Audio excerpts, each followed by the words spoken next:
Hi, everybody. I know. I'm sorry for this episode taking so long. Life is busy. But anyways, we are finally here, the brand new episode featuring our lovely guest, AndersonAnimates. We're going to talk about animation history, introduction to Five Nights at Freddy's, the usual stuff, and then we'll go into more specifics of, of Anderson's Lullabye-bye series and the Jaundiced Eye. We'll cover all that and more on this episode, finally, of the Night Shift.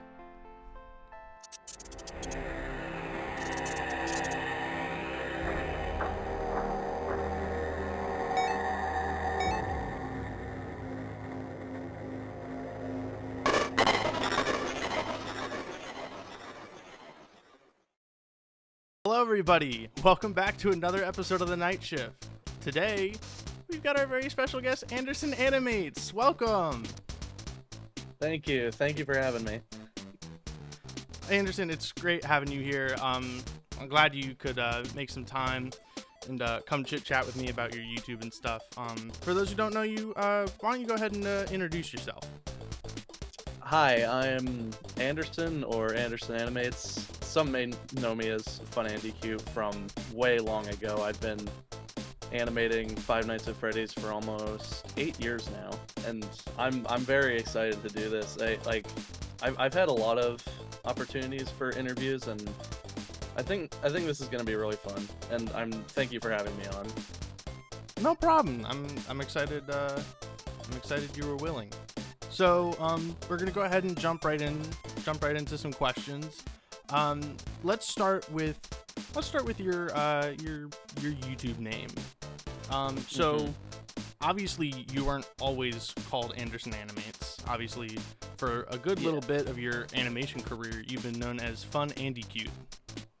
Yes. So I guess I want to know, what was your thought process behind it? Obviously, I think anybody with, a couple brain cells could figure out that Andy is probably your name. Andy is actually not my real name. Shit! Really? Fuck! My real name is actually Alex. God damn it. Okay, then clearly I'm wrong. So why don't you go ahead and explain why did you choose the username Fun Andy Cute? The name predates my YouTube channel actually by about I think about 4 years. It was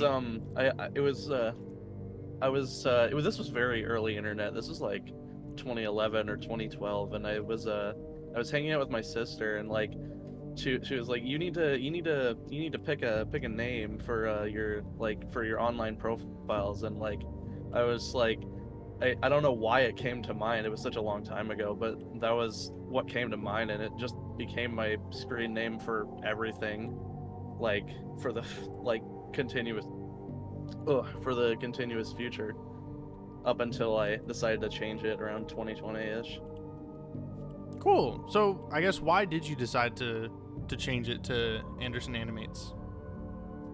Because my channel was really starting to take off, and I had a lot of I would my mom and I, whenever she would tell her friends, or I would have to tell people what I did for for the most part, it was a little embarrassing having to use that name to direct people to my channel. And so around 2020-ish, I was like, I need to get a new name, one that I can actually say in public without feeling embarrassed.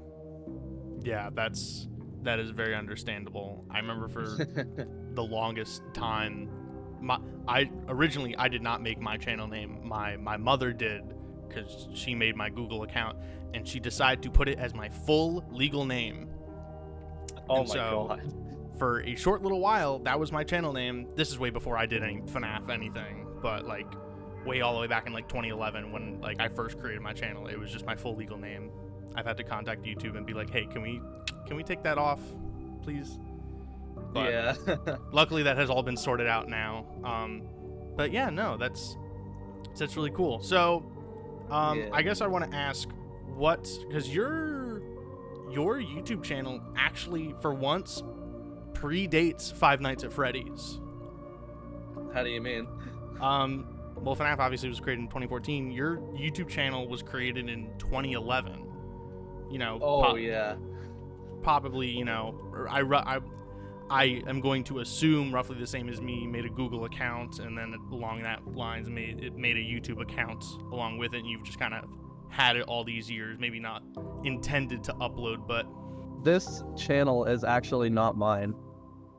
Oh. It's actually my mom's YouTube account. Like, same deal, like with the YouTube account being created with the email.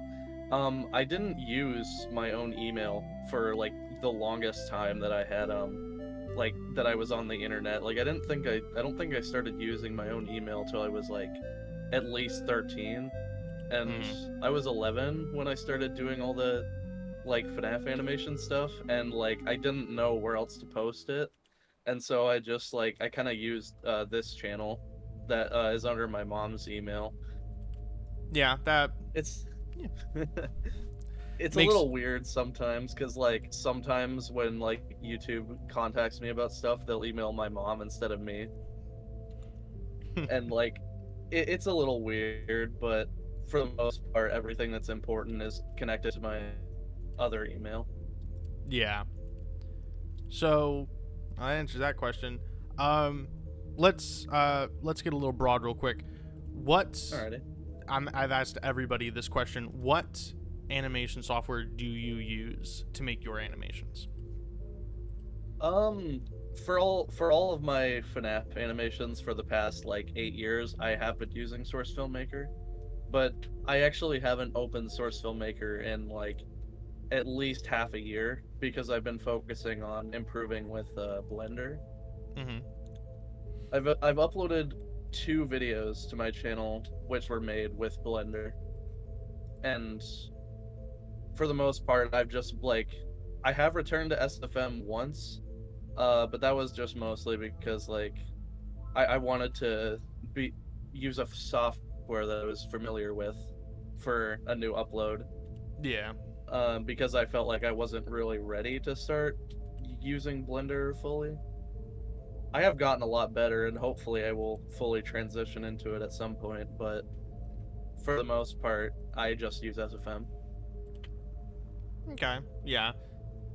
That's pretty much what I hear from everybody else, is it's typically one of the three, either SFM, Blender, or if they want to be weird, they use Cinema 4D. But yeah, it's always SFM or Blender. And I feel a lot of big people, like once you get to a certain size of like when it comes to content creation, you want to like start improving your work, people start to shift from SFM to Blender because SFM just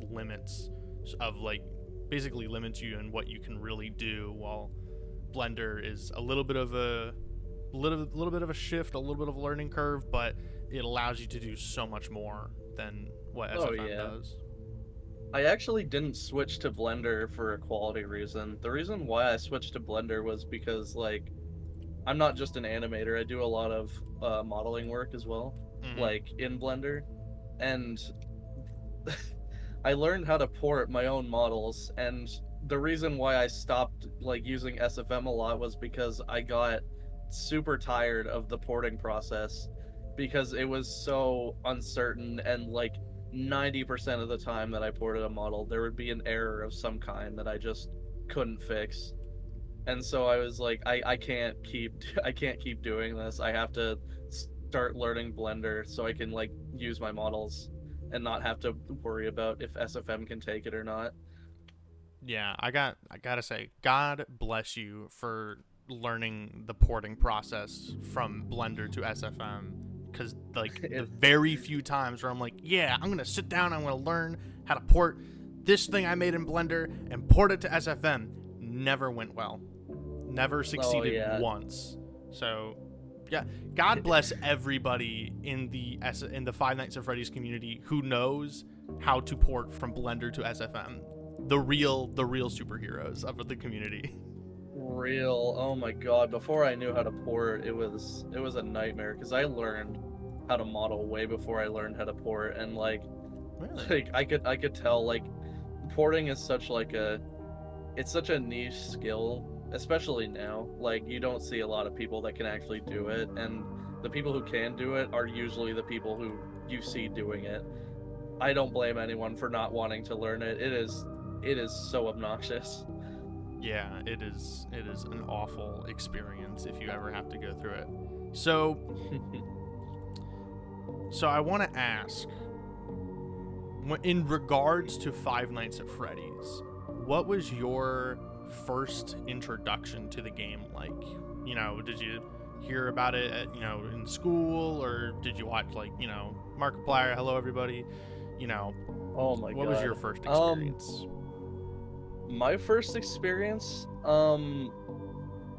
there was like in 2014 when the game released, I was a really big Smosh fan, and on their separate channel, Smosh Games, they had a series called Honest Trailers. I think it's owned by someone else now. They did one on FNAF, and like I was like, I think I've been hearing about this. I'll finally like watch something on it, and I clicked the video, and I had it like in another tab because I was like, I didn't want to look at it in case like it was like too scary for me to handle. And I think a couple days down the line, I think, is when I started like actually watching FNAF stuff, and like I was like, I just like I was completely enamored by it. And then like I got all the FNAF games on my iPad, and I was like, this is like it was like, it was probably my favorite thing for like the longest time. Yeah, no, I was gonna say something and I just don't know what to say, but yeah, no, I completely agree. I know exactly what you mean. The one thing we can relate about FNAF. Yeah, real. So I guess my question is, after your introduction to FNAF, what was your reason for animating and uploading your animations? Well, I was always a big like animation like nerd like throughout school. I always like loved the idea of like animating stuff, and I never knew where to get started because I was like like there, it wasn't really like you could just look up how do I animate and you'd find a million tutorials like in 2016. At least that's not how it was for me. And then I saw Katrina or Xbox Gamer K. I saw their animations and I was like, this looks so interesting. And then I looked into the Source Filmmaker like on Steam, and I was like, and I opened it and I tried desperately to like make anything work, and for some reason I just stuck with it, like even though it was giving me such a hard time, and I ended up really loving it, and then I just kept animating with it. It was honestly such a like it was such a weird time in my life, like learning SFM. But I'd say it paid off really well, like in my opinion, because like animation is something I really love doing, even if I don't like, even if like a lot of my rage against SFM like specifically goes against that. Yeah. Because holy crap, can SFM be a nightmare? You're absolutely right. It definitely can be the bane of our existence sometimes. Oh yeah. So, I guess I want to ask, when it comes to making, I guess, when it comes to concocting an idea, to animate, I guess, what does your process look like from the initial idea to basically animation, editing, and then uploading? Honestly, for my basic like song animations that I used to do a lot, my process was usually like I would just be listening to music while I did other stuff, like played a game or something, and then like an idea would start to form in my head, and then I'd sleep on it for a couple days, and then like I'd open SFM, I'd start like laying everything out, and then I'd animate it all, and then once I finished like the entire animation, which was like, then I would start going to editing, which was probably a really bad decision because I had to go back and like change stuff like to make it fit with the vision because I would like completely miss things that I would need for like transitions or like other things in editing. So it was like I'd basically just finish the animation and then just edit it until I had what I wanted. Okay. Um, I wanna ask, especially with song. I wanna. I mean, besides the hottest dog, I think you're the only other person who has like done full song animations. When you, I guess when you're listening to a song, like when you're listening to a song and you're like, oh, I want to animate this, can you see the animation in your head, like before you even animate anything? Yeah, for the most part, like it usually changes a lot between like when I like think about it and then like when I try and animate what I was thinking about, but for the most part that is usually like how I imagine everything going is like I'll listen to the song and then I'll get I'll replay certain parts to try and get an idea like really like baked into my mind like and like refine it a lot. Yeah, like figure out how the shot's gonna end up looking. Yeah. Awesome. So, going a little farther into your YouTube, I want to talk about a couple of your series because, well, you have your Alrighty. main two. So, the Lullabye-bye series. Oh boy. Why don't you talk to me about that a little bit? um oh boy. Lullabye-bye had no planning into it. I really like I was so young. I think I was like at least 13 when I was like, "Hey, I want to start like incorporating some of my passions for like writing into like my already existing FNAF stuff." And Lullabye-bye was just kind of like the second episode was made completely on a whim. There was absolutely no planning for where the story would go at all, and like I just kind of made it in like a week and I posted it and I was like, I hope people like this, and they did, and I was like, okay, now I just feel obligated to make more things even though I had literally no idea where I was going with it. um that was a very bad idea. I don't I probably should have thought about it way more because like if you like watch it at all, I can't watch it anymore. It's too like it's too weird for me to watch it now. But like if you watch it at all, you'll see how like weird and like just bad the storytelling is, and that's kind of why I canceled it prematurely. But I was like I didn't want people to get mad at me for canceling it because I knew some people really liked it. And so I made up this in-universe reason why it was canceled or something like that like it was like an act of the characters or something. I don't even remember. Mhm. People were not happy with that. It was the first time I think I've ever gotten like a live negative reaction to a video, like where people were like in the premiere chat like saying that like this is like shit and like why are you doing this, and it was a little disheartening at the time. And but I think people like, or at least like fans have like come to understand why I canceled it, because I did explain in the live chat that like I just didn't really like the direction it was going in. It was it was definitely like very formative like as like a YouTuber. Like it was definitely like a learning experience for me.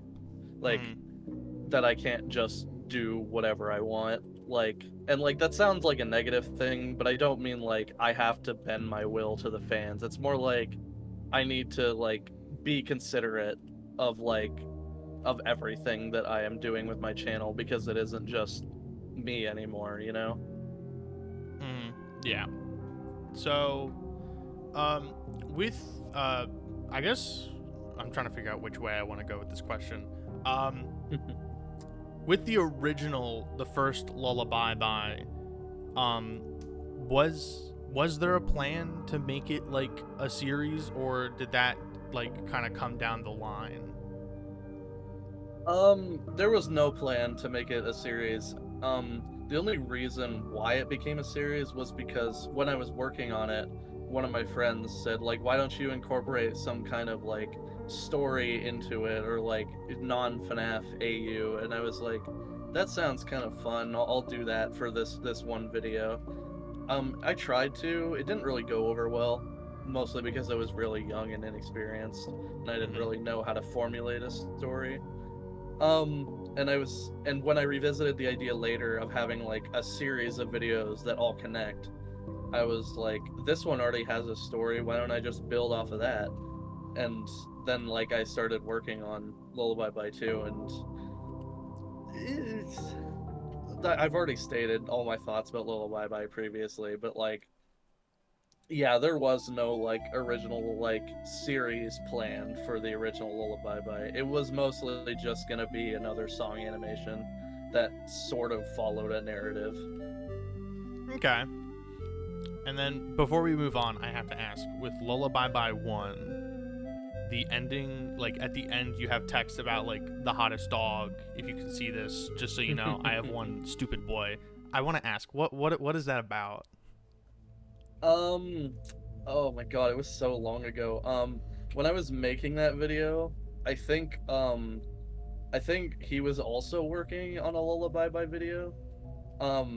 And I was like we would talk about it, like how we were making the exact same thing. And I got mine out first, and I was like, haha, I got mine out first. His definitely won in the end though, like by like a long shot. I think it has like something like 10 million views now, I think. 24 million. Holy Christ. Gee willikers. Yeah, like that was the reason for that. Like I used to like I don't see the hottest dog as much as I used to. Like not because like we've like just like we have any like drama or anything. It's just like I just don't talk to a lot of like FNAF like people anymore. But like we used to talk a lot about like videos that we were doing, and I appeared on some of his live streams. It was but yeah, that's where that came from. It was mostly just like because we had the two Lullabye-bye videos coming out at the same time. Okay. And then obviously at the end of your Lullabye-bye series, as you've said, you rebooted the series into now the Jaundiced Eye. So, if you don't mind, go ahead and explain a little bit about the Jaundiced Eye. Oh my god. Where do I start? Jaundiced Eye was like the first episode at least. The Mind Electric segment of it was my original vision for Lullabye-bye 2. Like that was like what I originally wanted to do, like when Lullabye-bye 2 was first in production, but I think I was like in over my head like 5 years ago when I did Lullabye-bye 2. So like a lot of it didn't actually end up going through. And so like this was supposed to be like I'm restarting it. I'm going to do it better this time. And it went fine. I think the first episode specifically is something that I think was definitely not terrible, but in retrospect there were a lot of things that I wish I could have done better with it. Like I have I had a lot of like voice actors recast and stuff, and like I don't know, I just wish I could have like done like a lot of details better, and like had a better plan for the series, like similarly to Lullabye-bye, where I just didn't really plan ahead that well. Okay. I wanna ask, in episode 2 of the Jaundiced Eye, and I only ask this because I've interviewed some other FNAF VHS content creators. You have a little segment in there where you play like a couple FNAF VHS tapes. Was that just because FNAF VHS was the craze at the time, and you were like, "Ooh, I want to try this out," or I guess what was your reasoning for including? I had already like like dip my hand into FNAF VHS stuff. It was more like that I wanted to like do a tribute of sorts to like. It probably didn't come off that way. It probably just came off as like, you know, look at Anderson trying to cash in on FNAF VHS craze.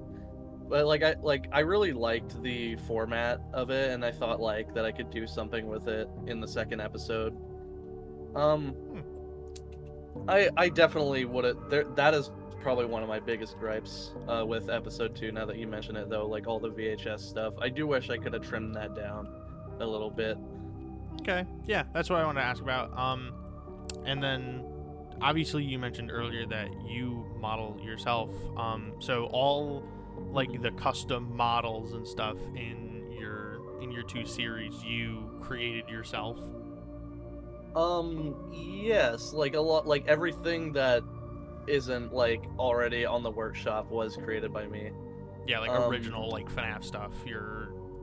I can't think of the names, but your two whatchamacallit characters. I think some of them, I don't know if they're in episode 2 specifically, but I think some of them are edits that have like specific features for the characters, but I can't really remember if it was in episode 2 or not. I know they do exist, like, because I have them and I was going to use them more, but I don't remember if I used them in episode 2 specifically. And so I guess I have to ask, everyone is probably dying to know, where is Jaundiced Eye episode 3? Holy crap. Jaundiced Eye episode 3 has been through the shit. It has gotten like at least 3 rewrites now. It was like originally gonna be like just like a short continuation like from 2. Like I think it was originally gonna be like 9 minutes, and like eventually like I started working on the script more, and it got up to like half an hour, I think. Oh, and wow. then I couldn't do it anymore. I couldn't like work on it because I was just so unhappy with like how Jaundiced Eye's story was, and so like it just keeps going through rewrites and rewrites and rewrites. Even like it has been through development hell, and I'm sure that is like obvious to like most of the people who are waiting for it. It is at this point I'm not even sure if it's gonna come out, because it is just like it has taken so long. It's been like 4 years since I announced it, and it doesn't seem to be getting anywhere. And like I'm still trying to work on it. I'm still trying to find an angle that I'm happy with, but for the most part, like it's just like it hasn't been going well. I will still like try and work on it, and I'm still trying to, you know, make something good out of it, but for the most part it has gone through the ringer quite a lot. It's okay, Anderson. I have faith in you. I believe that eventually one day the sun will rise on a new day, and that will be the day that the Jaundiced Eye episode 3 releases, and it will be a beautiful day.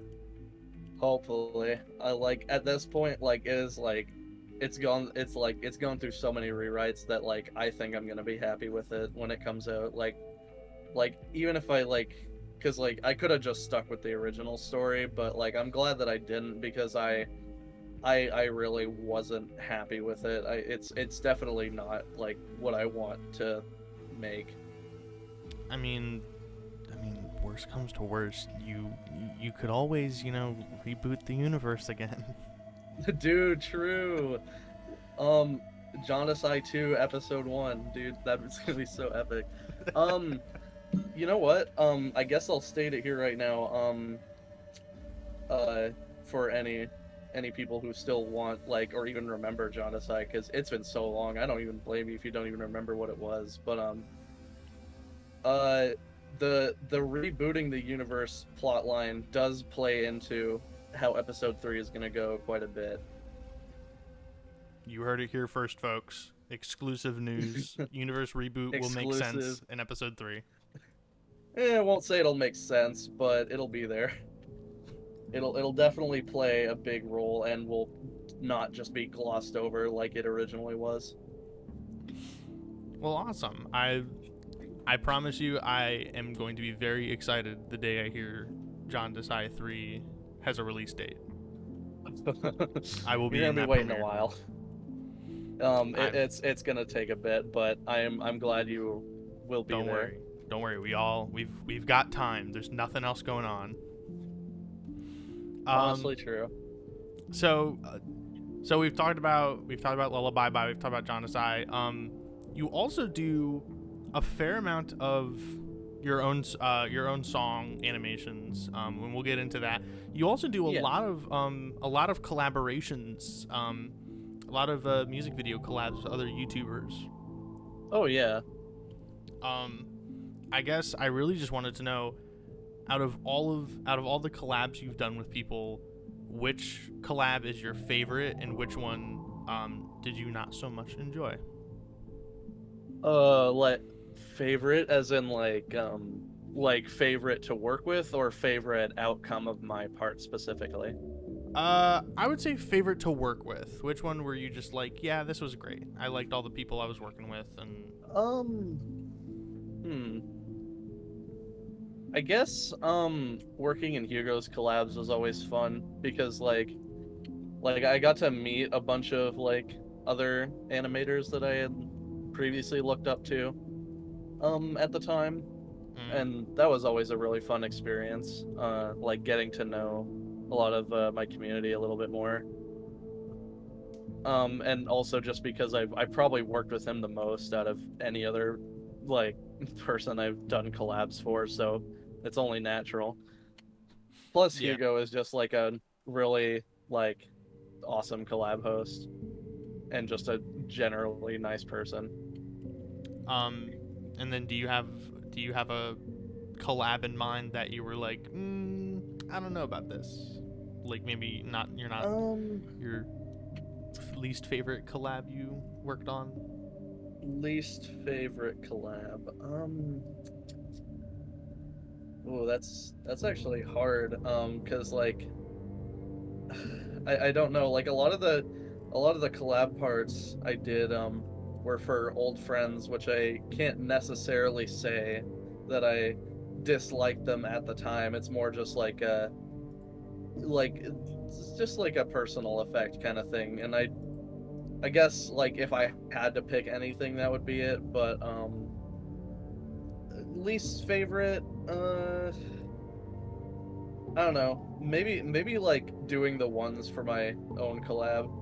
Mostly because like that collab was it was a little weird for me. I had been on a streak uh for like the past like couple of years where like I had hosted collabs and they like repeatedly like fell through. Like I don't think I'd hosted like at least 5 collabs and none of them got finished.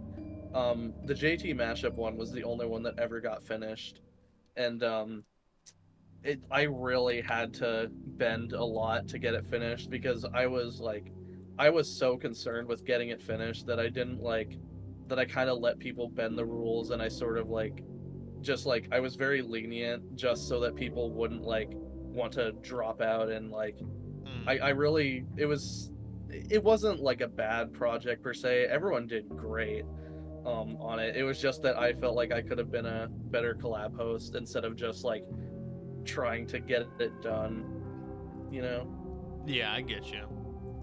So I say that's probably my least favorite just because of like all that. It wasn't a negative thing per se. It was more just like I really wish I would have done better on that, like as a host. Is there a particular collab part that you've done that you wish you could go back, like if you had the time to, if you could go back and redo it again? Maybe the darkest desire part for Hugo. I definitely like the first scene specifically. I definitely am not happy with, and like I do wish I could have like done a little better on that one. Okay.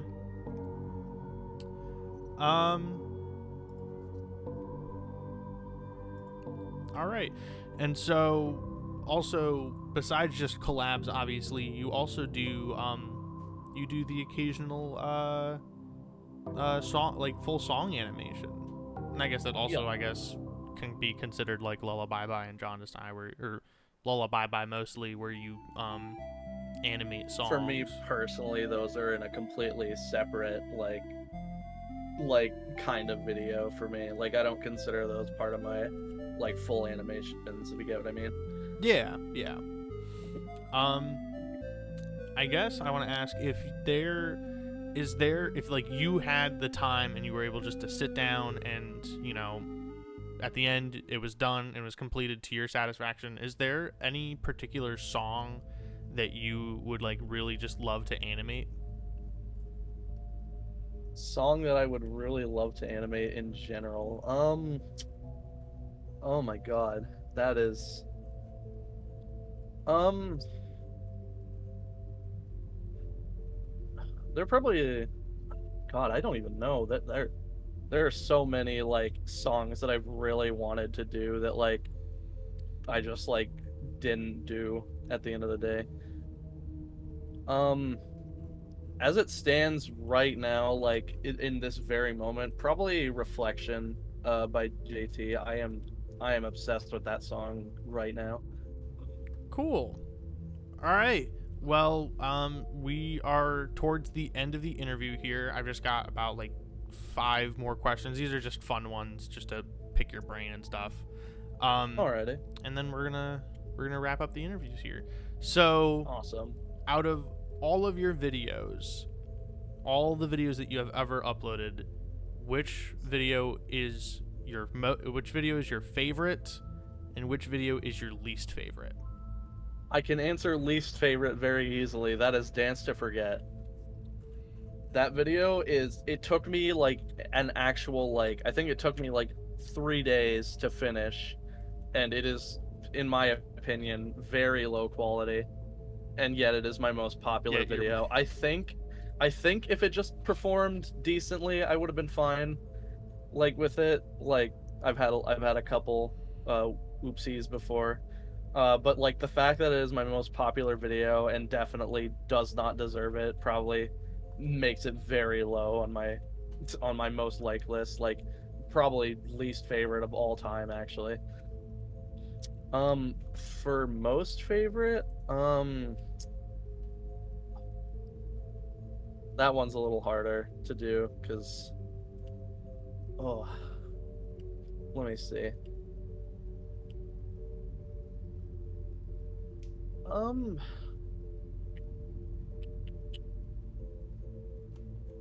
I think probably follow, greet, wait, repeat. Not because of quality or anything, but mostly just because like I have definitely had the most like positive stories attached to that one, like where people said like that they like watched it and it was like it really like inspired them, or like was like they're one of their favorite video of mine. And like I was like, so like I always attribute it to like really positive memories, and I think that's probably why it's my most favorite, even though like I definitely wish I could have done a few things better with it, as with most things I make. Nice. Is there a particular video in mind, if you had the chance you could remake it? What video, if you could, what video would you remake?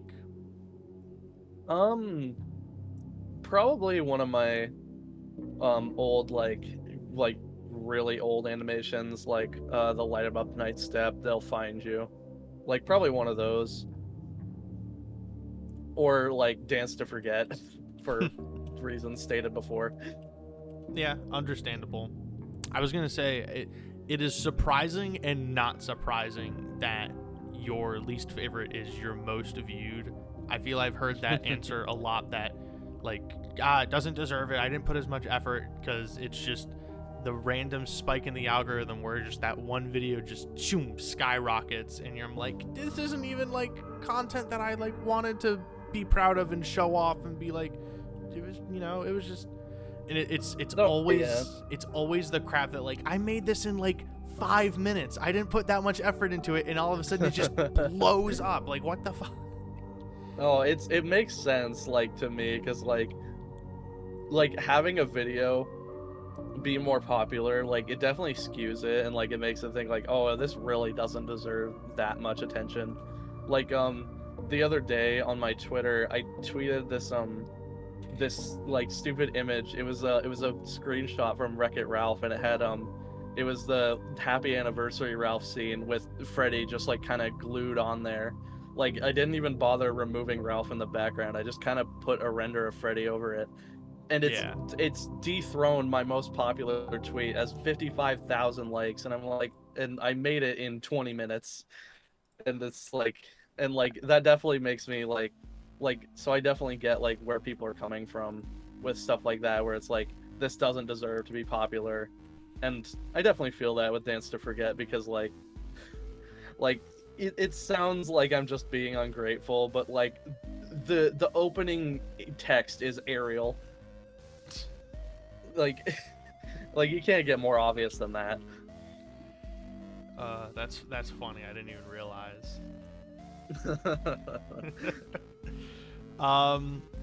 So I guess to you, is there anybody that who are some people that you look up to for inspiration when it comes to like animating FNAF?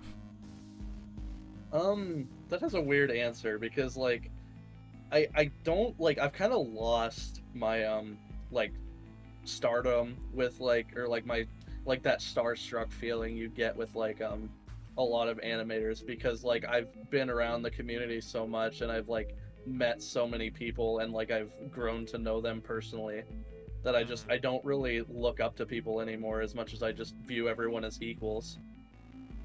But I feel like in the past, I feel like probably Gamer K, mostly just because like she was the one who inspired me to animate in the first place. Nice. Great answer. So out of all the FNAF animatronics, which one is your most favorite animatronic and which one is your least favorite? Oh god, that's tough. I think about this all the time, but I never actually remember my answer. Least favorite. I feel like least favorite probably easier for me to answer. Probably Funtime Chica. Not because I dislike them at all, but mostly just because I really don't, I don't know. I just don't really engage with any like part of them at all. And it's just kind of an all-around weird character for me. Yeah, that's understandable. Most favorite probably has to be Spring Bonnie because of like the significance it holds to me, because like Spring Bonnie was like my pretty much channel mascot for like 5 years. And like and just because like of how much I've used Spring Bonnie in like all my videos, like yeah, it's only like it feels natural to me. Yeah, that makes sense.